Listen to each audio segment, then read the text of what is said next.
Hello student, आज हम लोग इंटीग्रेशन के कुछ क्वेश्चन करने वाले हैं। तो चलिए इंडेफिनिट इंटीग्रेशन से रिलेटेड कुछ क्वेश्चन करते हैं। cos 2x minus cos 2 alpha divided by cos x minus cos alpha, इसको सॉल्व करना है, इंटीग्रेट करना है। कैसे करते हैं वो देखते हैं। इस क्वेश्चन को इंटीग्रेशन बाय ट्रांसफॉर्मेशन से हम लोग सॉल्व करेंगे, जिसमें डिनोमिनेटर में cos x minus cos alpha है, तो ऐसा ही न्यूमरेटर में लाने का प्रयास करेंगे। तो उसके लिए क्या होता है कि हमें फॉर्मूला याद होना चाहिए कि cos 2 थीटा इक्वल्स टू, यहाँ जो यूज करेंगे 2 cos स्क्वायर थीटा माइनस 1, यह फॉर्मूला यहाँ यूज करेंगे तो यहाँ से सॉल्व हो जाएगा। cos 2 थीटा का कई फॉर्मूला होता है, 2 cos square theta minus 1, cos square theta minus sine square theta, 1 minus 2 sine square theta, 1 minus tan square theta by 1 plus tan square theta. लेकिन यही फॉर्मूला यहाँ पर यूज होगा, क्योंकि डिनोमिनेटर में भी cos है, तो cos के ही फॉर्म में न्यूमरेटर में आए तभी हम लोग कुछ एडजस्ट कर सकते हैं। तो इस cos 2x को मैंने लिख दिया 2 cos स्क्वायर x माइनस 1, और माइनस cos 2 अल्फा को भी सिमिलरली ऐसे ही लिख सकते हैं 2 cos square alpha minus 1 divided by cos x minus cos of alpha dx। अब न्यूमरेटर के ब्रैकेट को ओपन करते हैं तो यहाँ पर आएगा अपने पास 2 cos square x minus 1 minus 2 cos square alpha minus minus plus 1 divided by cos x minus cos alpha dx। अब देखिए यहाँ प्लस 1 माइनस 1, ये माइनस 1 प्लस 1 यहाँ कैंसिल हो गया। अब इन दोनों टर्म से जो न्यूमरेटर में 2 cos square x minus 2 cos square alpha, इससे पहली बात कि 2 बाहर कॉमन कर लेंगे तो यह हो गया cos square x minus cos square alpha divided by cos x minus cos of alpha dx। अब न्यूमरेटर का जो पार्ट है ये a square minus B square जैसा है, और a square minus B square को हम लोग लिखते हैं a minus B into A plus B. उसी तरह से इसको हम लोग लिख सकते हैं यहाँ पर cos x minus cos alpha into cos x plus cos alpha. तो 2 times integration cos x minus cos alpha into cos x plus cos alpha by cos x minus cos alpha dx, ऐसा हो गया। cos x minus cos alpha cancel हो गया। अब यहाँ अपने पास है 2 integration cos of x plus cos of alpha dx। अब यहाँ देखेंगे तो cos, यहाँ पर किसका इंटीग्रेशन होगा? cos x का, क्योंकि dx मीन्स x के रिस्पेक्ट में इंटीग्रेशन हो रहा है। तो x वेरिएबल है बट अल्फा कांस्टेंट है, तो कांस्टेंट वैल्यू को हम लोग इंटीग्रेशन से बाहर कर लेते हैं। तो इसको अलग अलग कर सकते हैं, स्प्लिट करके लिख सकते हैं 2 integration cos x dx plus 2 cos alpha into integration dx। क्यों?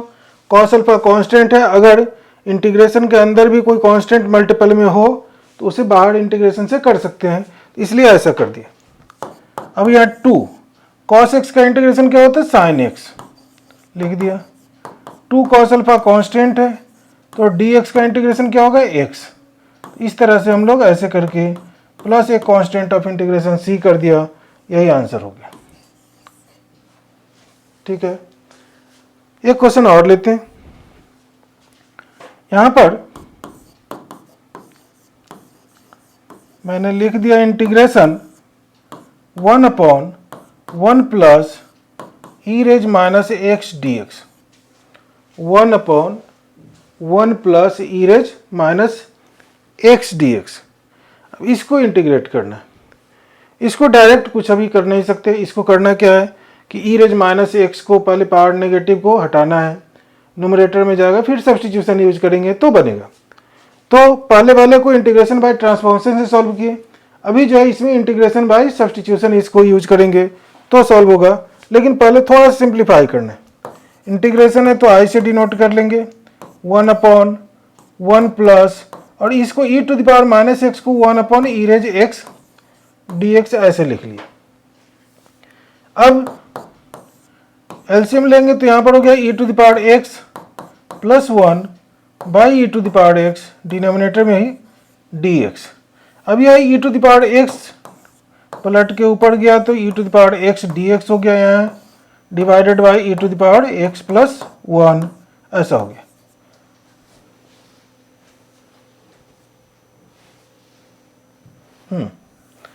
अब यहाँ पर इसको सब्सटीट्यूट करेंगे तो बन जाएगा बात।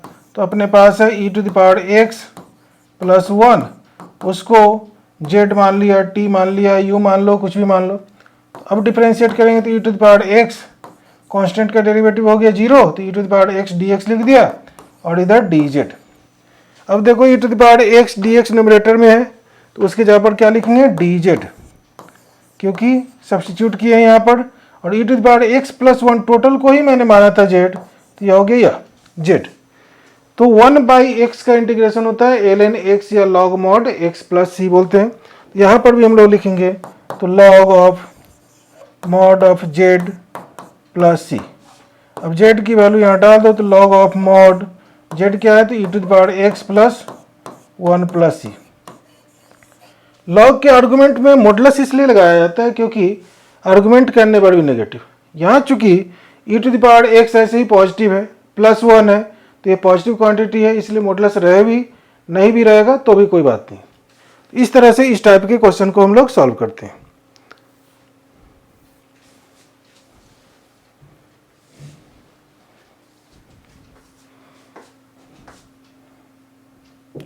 एक और क्वेश्चन लेते हैं। Evaluate integration sin 2x by a sin square x और a square sin square x plus b square cos square x dx ऐसा कर दिया। sin 2x by a square sin square x plus b square cos square x यह। अब चाहो तो direct ही इसको अगर सॉल्व करना है, इंटीग्रेट करना है, तो डिनोमिनेटर वाले पार्ट को डायरेक्ट ही जेड या टी मान ले, सब्सटीट्यूट करें तो बात बन जाएगी। या ऐसा कर सकते हैं कि डिनोमिनेटर में cos स्क्वायर एक्स है उसे पहले 1 माइनस साइन स्क्वायर एक्स कर दें, या साइन स्क्वायर एक्स है उसे 1 माइनस कॉस स्क्वायर एक्स कर लें और तब भी बना सकते हैं, इसे सॉल्व कर सकते हैं। तो अगर मैं cos स्क्वायर एक्स को 1 माइनस साइन स्क्वायर एक्स कर दूं यहाँ पे तो क्या होगा, तो साइन 2x न्यूमरेटर में तो है ही अपने पास, divided by a square sine square x plus b square into 1 minus sine square x d x ऐसा हो गया। अब इसको यह लिख सकते हैं कि sine 2x divided by a square minus B square into sine square x plus b square d x ऐसा हो गया। ठीक है। अब डिनोमिनेटर के टोटल पार्ट को ही अगर मैं सपोज कर लूँ टी, जैसे put a square minus B square sine square x plus b square को मैंने टी सपोज कर लिया, तो अब यहाँ डिफ्रेंशिएट करेंगे तो ए स्क्वायर माइनस बी स्क्वायर तो रहेगा ही रहेगा। साइन स्क्वायर एक्स का डिफ्रेंशिएशन होता है 2 sine x into cos x और प्लस टी बी स्क्वायर है तो वह 0 हो गया और यह डी एक्स हुआ और डी टी। अब देखिए यहाँ पर कि 2 sine x into cos x अपने पास साइन 2x हो गया डी एक्स, और इसे इस साइड से राइट में भेज देंगे तो 1 upon a square minus B square into d t ऐसा हो गया। अब यहाँ पर हम लोग देख रहे हैं कि न्यूमरेटर में साइन 2x तो है ही dx, तो उसके बदले में लिखेंगे 1 upon a square minus B square integration d t upon t. ठीक है। अब यहाँ पर फिर डी टी अपॉन टी मतलब 1 अपॉन एक्स जैसा है जिसका इंटीग्रेशन लॉग मॉड एक्स बोलते हैं, तो उसी तरह से यहाँ पर 1 upon a square minus B square log of mod t plus c कर दिया और यह हो गया 1 upon a square minus B square log of mod. अब टी हम लोगों ने किसे सपोज किया था, a square minus B square sine square x plus b square plus c is the required answer. तो इस तरह से इस टाइप के क्वेश्चन को सॉल्व करते हैं। तो ऐसे ही क्वेश्चन सॉल्व करेंगे, फिर मिलते हैं अगले क्लास में, तो आगे की बात करेंगे।